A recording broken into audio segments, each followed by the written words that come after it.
আসসালামু আলাইকুম, কেমন আছেন? আপনারা অনেকেই আমাদের কাছে জানতে চান যে আমার ইকামার মেয়াদ আছে, আমার কফিলকে আমাকে এক্সিট দিতে পারবে কিনা? কারণ বর্তমানে তথাকথিত ফ্রি ভিসাতে যারা আছেন, বাইরে কাজ করেন, তাদেরকে অনেক সময় কফিল কিন্তু হুমকি দামকি দেয় যে আমি তোমাকে এক্সিট লাগিয়ে দিব বা আমি তোমাকে টার্মিনেট করে দিব। আসলে কোন কোন ক্ষেত্রে আপনার কফিল চাইলে আপনাকে টার্মিনেট করতে পারবে আর কোন কোন ক্ষেত্রে আপনার কফিল চাইলেও আপনাকে এক্সিট দিতে পারবে না, এর মধ্যে একটা কথা না বললে নয় যে আসলে অনেক সময় কফিলরা চেষ্টা করলে অনেক রাস্তায় অনেক কিছু করতে পারে, তবে বৈধ রাস্তায় তার সিস্টেম থেকে আপনাকে আপনার কফিল যদি এক্সিট দিতে চায়, যদি আপনার 7টা প্রবলেম থাকে, তাহলে কোনোভাবেই সে আপনাকে এক্সিট দিতে পারবে না। এর মধ্যে প্রথম যে কারণটি সেটি হলো যদি আপনার নামে কোনো গাড়ি থাকে।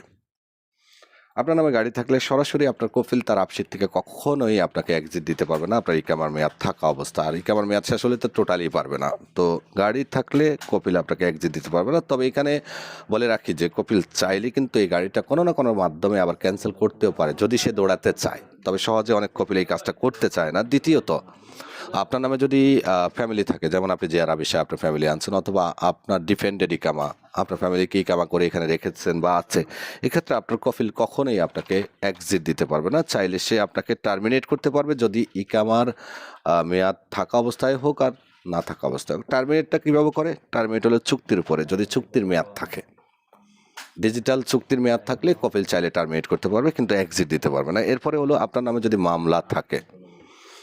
মামলা থাকলে কোনোভাবেই কফিল তার সিস্টেম থেকে আপনাকে কখনোই এক্সিট দিতে পারবে না। এরপরে যে বিষয়টি সেটি হলো যে আপনার যদি ইকামার মেয়াদ না থাকে, ইকামার মেয়াদ না থাকলে কফিল কর্মীর এক্সিট তার সিস্টেম থেকে, তার আপশিট থেকে বা তার মুকিম থেকে দিতে পারে না। এক্ষেত্রে কফিলকে ইকামা বানাতে হয়, তারপরে এক্সিট দিতে হয়। তবে হ্যাঁ, ইকামার মেয়াদ না থাকলে আপনার যদি ডিজিটাল চুক্তি থাকে তাহলে আপনাকে টার্মিনেট করতে পারবে, এটা খেয়াল রাখবেন। এরপরে হলো পাসপোর্টের মেয়াদ না থাকলে, ইকামার মেয়াদ থাকা অবস্থায় আপনার কফিল আপনাকে এক্সিট দিতে পারবে না, কারণ সে পাসপোর্টের মেয়াদ বাড়াতে হবে। তবে কপিল চাইলে কিন্তু এই পাসপোর্টের মেয়াদ বাড়াতে পারে তামদিদ করে, স্পেশাল রিকোয়েস্টের মাধ্যমে, তামদিদ সিস্টেমে। তারপরে কফিলে মুআসাসা বন্ধ হলে কফিলে আপনাকে এক্সিট দিতে পারবে না। এরপরে হলো আপনার যদি সাসপেন্ডেড লেখা থাকে ইকামার মেয়াদ থাকা অবস্থায়, সেক্ষেত্রেও আপনার কফিল আপনাকে এক্সিট দিতে পারবে না।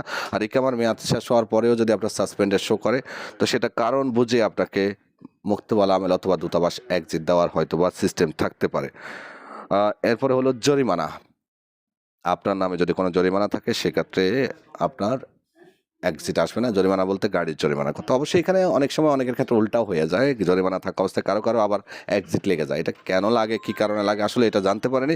তবে 99% লোকেরই কিন্তু ইকামাতে জরিমানা থাকলে গাড়ি চালানোর তাদের এক্সিট লাগে না।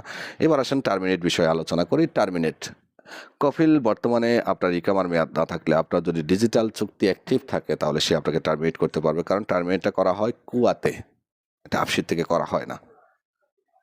আশা করি বুঝতে পেরেছেন। আপনাদের যে কোনো তথ্যের জন্য বিনমিশাল ট্রাভেলস সবসময় প্রস্তুত আছে। কল করুন আমাদেরকে 24 ঘন্টা। আমাদের অফিসে যে কোনো কাজের জন্য, জাওয়াজাত প্রিন্ট, এক্সিট অথবা হরফ, যে কোনো ধরনের খেদমাতের কাজের জন্য যোগাযোগ করতে পারেন। নাম্বার স্ক্রিনে দেওয়া আছে। 24 ঘন্টা কল সার্ভিস। আল্লাহ হাফেজ।